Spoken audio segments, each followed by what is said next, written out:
maka Sido berpotensi lanjut menguat ke level 800 first cup with handle dengan peluang pelemahan hingga ke 5.500 sampai 5.700. Teman-teman, kali ini kita akan membahas technical saham-saham di sektor consumer goods.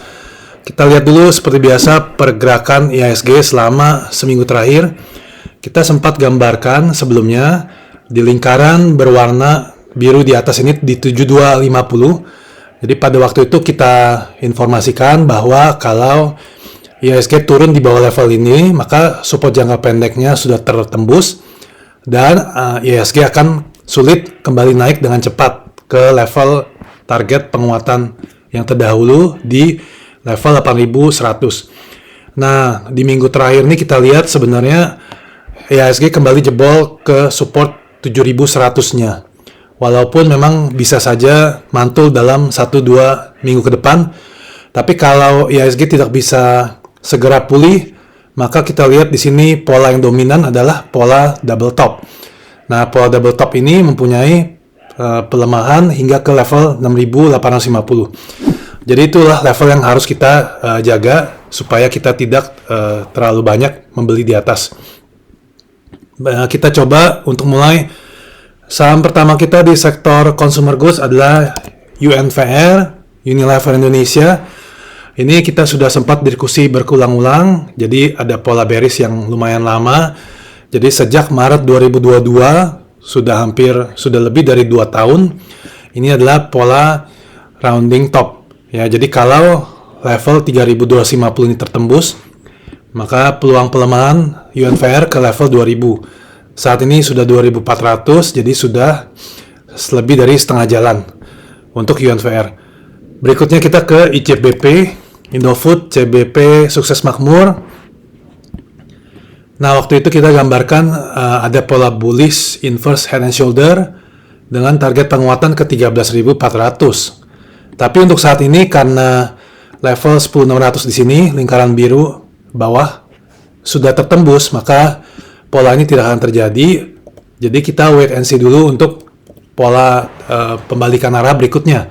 Yang kita bisa lihat juga adalah sebenarnya level 9.300 untuk potensi pemantulan, karena ini support, tapi ini bukan support yang kuat, hanya untuk referensi saja. Oke, berikutnya kita lihat INDF, Indofood, Sukses Makmur.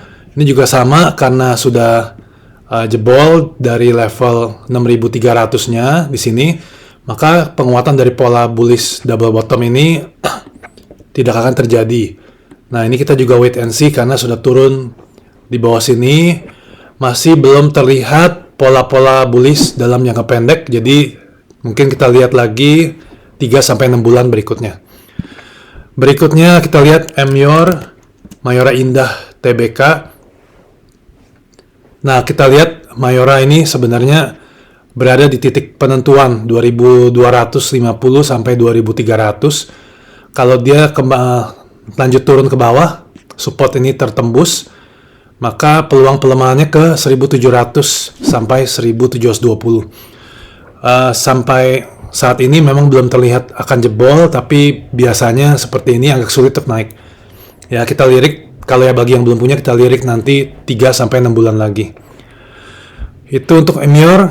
Berikutnya kita lihat saham Hoki, Buyung Putra Sampurna. Nah, kita lihat dulu Buyung Putra Sembada. Nah, kita lihat walaupun sempat bullish teknikalnya beberapa saat yang lalu, sekarang setelah dia dalam jangka pendek tidak bisa bertahan di atas 155-160-nya, maka pola teknikal yang dominan saat ini adalah pola di sini. Ini namanya double top. Ya, dengan peluang pelemahan diprediksi di 118-120. Itu untuk Hoki. Berikutnya kita ke saham Sido. Sido muncul, sudah turun berapa lama? Lumayan lama, ya, selama mungkin lebih dari 2 tahun di sini, dari angka 900. Pada waktu itu kita bearish, tapi setelah kita lihat di sini ada pembalikan arah. Selama berada di atas 640-nya, maka Sido berpotensi lanjut menguat ke level 800. Untuk stop loss-nya diperhatikan sendiri-sendiri ya. Kita hanya memberikan gambaran teknikal secara general. Lalu kita lihat berikutnya adalah AISA, FKS Food Sejahtera. Ini juga sama, waktu itu sempat naik di atas ini, tapi sudah jebol ke bawah. Jadi pola teknikal yang lumayan menarik ini, inverse head and shoulder ini gagal. Demikian pula dengan target penguatannya ke 240. Jadi kita sekarang amati dulu support di sini 105 untuk potensi pemantulan. Cuma untuk dari segi pola teknikal yang bullish untuk pembelian masih belum terlihat untuk AISA. Oke, lalu kita lihat berikutnya adalah saham ADES, Akasa Wira Internasional. Nah, ADES ini berada di support kritikal sekarang di 8.800. Jadi kalau dia turun di bawah ini 8.800 selama beberapa waktu, maka ini adalah pola bearish yang dominan, inverse cup with handle dengan peluang pelemahan hingga ke 5.500 sampai 5.700. Itu untuk ADES. Berikutnya HMSP di sektor rokok. HMSP belum ada technical bullish yang menarik. Kita lihat adanya potensi support, pemantulan di support di level 800. Tapi level support bukan berarti tidak bisa ditembus. Jadi itu hanyalah potensi yang kita harus perhatikan, titik yang harus kita perhatikan dalam hal ini level 800. Siapa tahu bisa mantul dan kita bisa ikut beli. Berikutnya adalah GGRM. GGRM ini berada di support jangka pendek yang harus kita perhatikan adalah 19.500 karena mencoba bertahan, tapi kalau jebol di bawah ini akan lanjut menurun hingga ke 18.000. Tapi kalau dia bisa naik mantul maka dalam jangka menengah ke 24.000 dulu.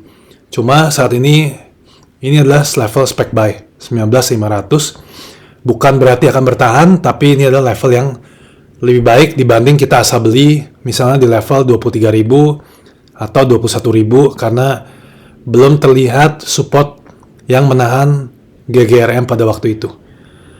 Lalu terakhir kita lihat saham Wismilak Inti Makmur. Setelah sempat bullish di 2023, jadi sini kita gambarkan sudah lama support 1.600 ini penting dan sudah jebol di sini. Karena ini adalah pola bearish head and shoulder. Ya, ini adalah shoulder kiri, head dan shouldernya. Ya, peluang pelemahan saat ini untuk WIM di level 750. Jadi saat ini masih di 1100. Sebenarnya kita sudah informasikan di 1600 sebelum dia jebol di sini, di garis merah ini. Jadi dihindari dulu sampai kita ketemu pola-pola technical bullish lainnya di saham WIM. Oke, sekian untuk penjelasan saham-saham di sektor consumer goods. Terima kasih, sampai ketemu di video berikutnya.